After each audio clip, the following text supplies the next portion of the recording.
Ayan guys, yung matanda oh. My legs are sore. Oo, matanda ka na eh.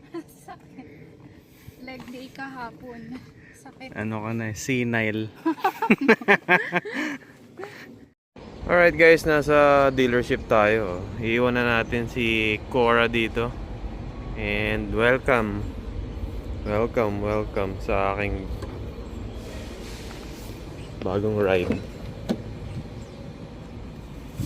At drive niya yung bago kong car. Dito kami sa Bethesda Bagels guys. We'll just grab some bagels and then yun na, uwi na kami. Hello guys, andito kami sa Rio ulit, walang katapusan. Kabisado nyo na to guys.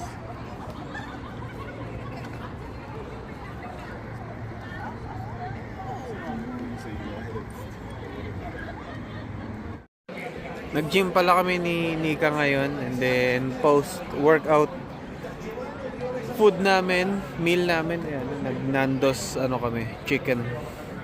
Protein, more gains. Non-negotiable na talaga sa amin yung protein ngayon. Bagong diet namin. Gusto mo yung bago kong car? Maliit na. Palitan mo na. Palitan ko na ulit? Kapapalit ko lang ah. Fully paid. Like Dan and Conrad and I had like a 45-minute chat today, and we just like Fully paid. said it out loud. I was like, dude, we would, Fully paid na yun. some of these little things come on. Oo. Pag hindi fully paid, hindi believe yung mga mga bashers eh. Ako ang naiisip ko, kung wala na rin namang katapusan yung bayarin, anong sense ng isang bayarin lang yung gagawin mo, no? Daming tao guys, masaya. Please sing along. I feel like it's kind of a prayer for the world.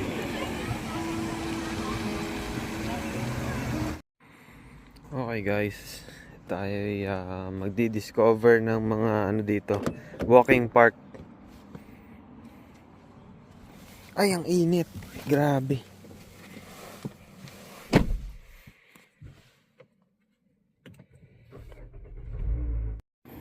Usapang sasakyan tayo guys.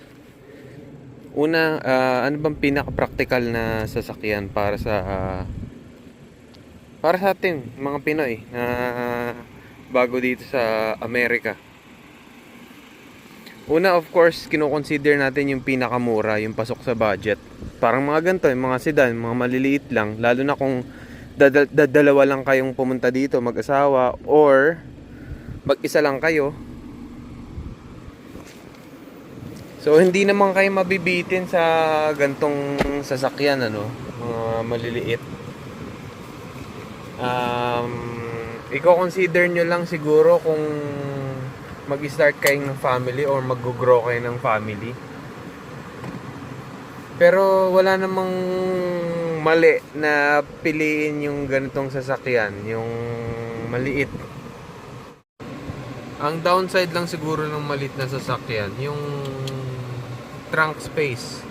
Kunwari, mag-move na kayo ng ibang apartment to bibili na kayo ng bahay or nilipit kayo ng ibang mas magandang apartment, parang ganun, o mag-upgrade kayo ng tirahan.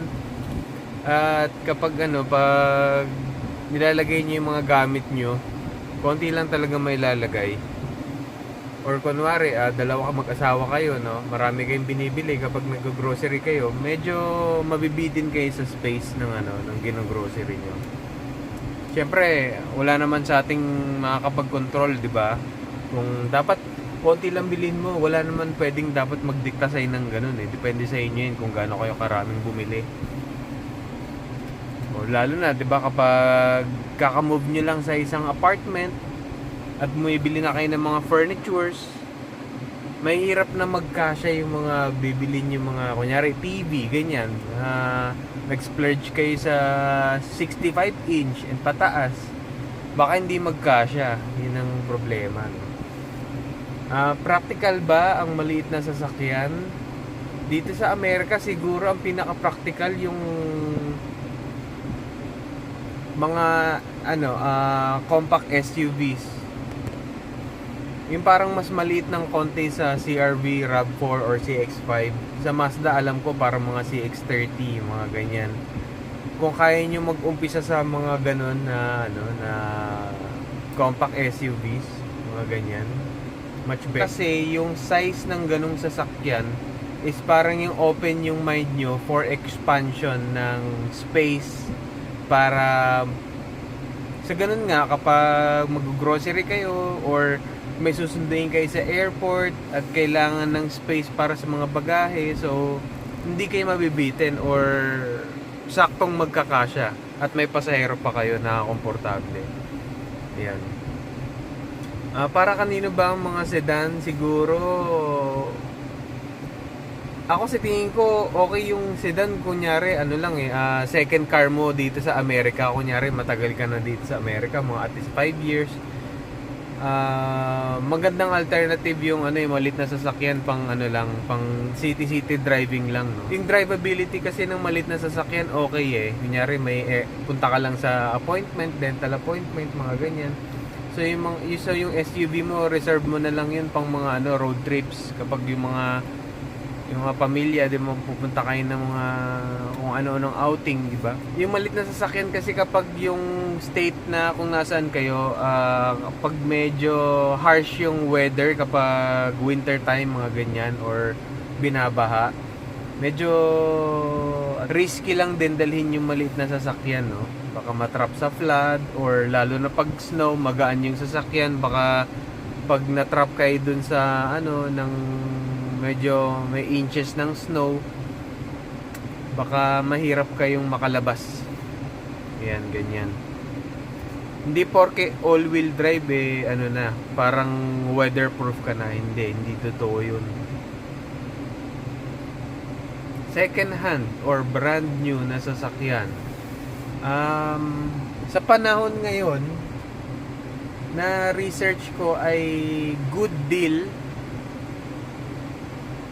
ang yung tinatawag na certified pre-owned.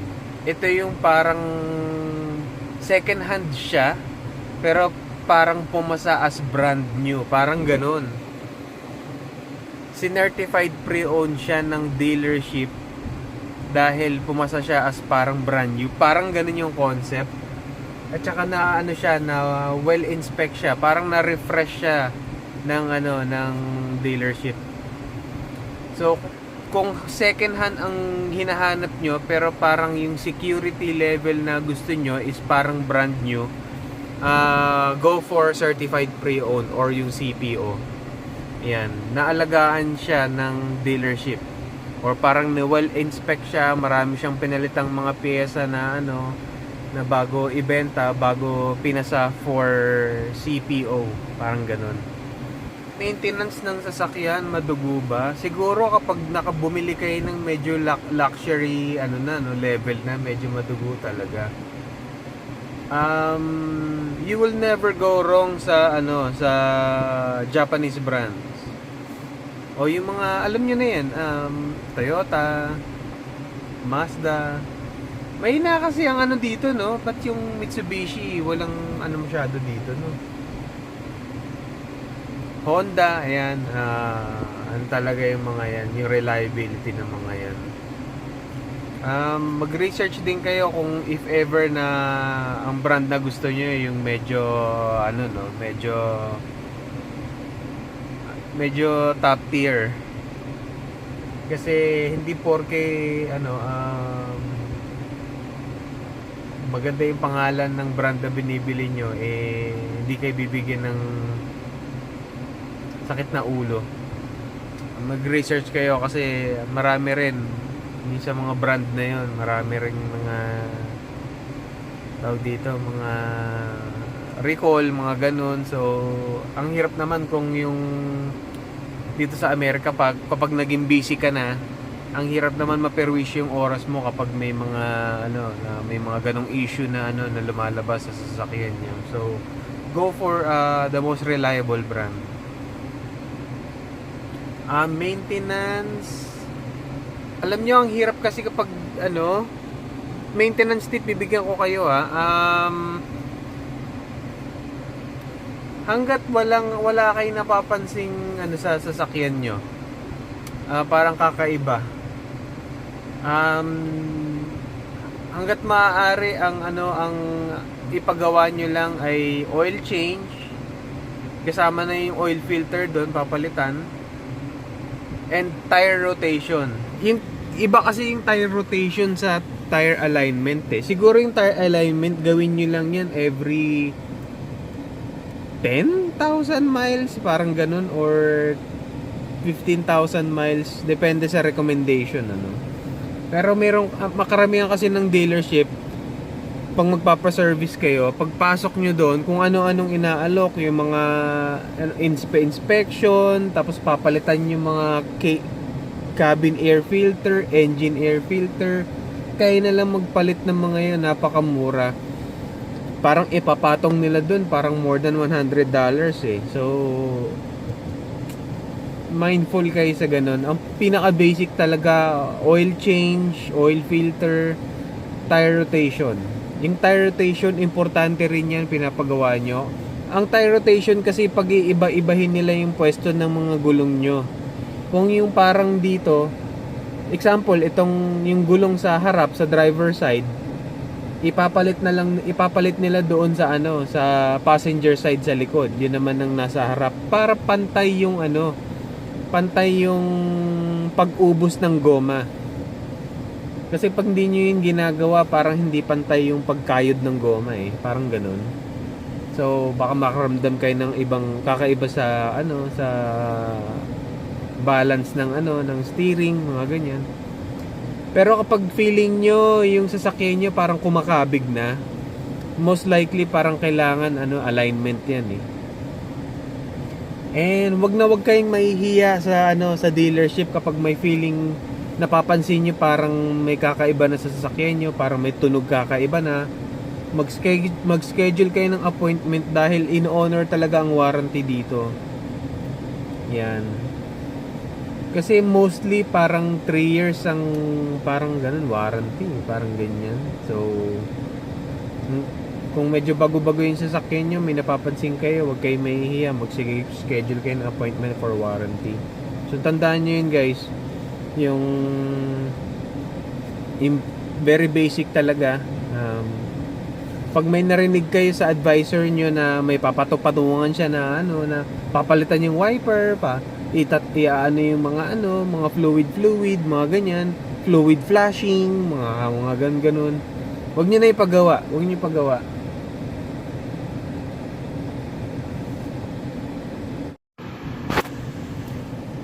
Ako sa tingin ko, parang pinaka-practical talagang size ng sasakyan dito sa Amerika, mga SUV, yung mga size ng CR-V, RAV4, mga ganyan. Okay siya kasi yung ground clearance ng sasakyan mas mataas-taas, para if ever medyo maulan or may baha ng konti, or kapag nag-i-snow, kakayanin kahit papano.